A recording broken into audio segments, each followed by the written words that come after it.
Ici à Saran, les habitants ont le cœur lourd. Saran, c'est le berceau familial de Jacques Chirac. C'est aussi ici que l'ancien chef de l'État a fourbi ses armes politiques. Dans ce petit village de 250 habitants, presque tous l'ont connu et depuis l'annonce de son décès, ils sont très nombreux à se rendre ici au musée Jacques Chirac pour remplir les registres de condoléances, mais aussi pour rendre hommage à celui qu'ils appellent l'enfant du pays. Une personne humaine, une personne qui vraiment avait beaucoup d'amitié pour tout le monde. Il aimait tout le monde, il aimait les gens.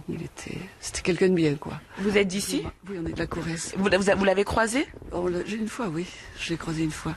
Comment ça s'est passé? Ça s'est très bien passé. Il y avait beaucoup de monde. C'était un petit village où, dans une salle des fêtes, il était venu avec sa jambe de cassée à l'époque, quand il avait eu son accident. Mais c'est une personne humaine, très bien. C'est pour lui rendre hommage et lui dire merci pour tout ce qu'il a fait pour la France et les Français. Parce que je pense qu'il restera toujours dans notre cœur. Est-ce que vous avez l'impression que c'est une page de l'histoire politique française qui se tourne? Oui, tout à fait. Il y a pour le moment personne pour le remplacer, ni pour lui succéder. Donc je pense que là, il va y avoir un gros manque. Et parce qu'il a fait beaucoup de choses pour nous, chez nous, en Corrèze. Vous pouvez nous citer des exemples, des choses qui vous ont marqué? L'autoroute déjà. Au niveau du sport aussi. Et pour les usines à Ussel. À Ussel, voilà. Vraiment, c'est un grand président. Voilà. Et alors, vous avez eu l'occasion de le croiser, de le rencontrer? De le voir. Je l'ai croisé. De le voir à Ussel. Souvent, il venait. Il était comment?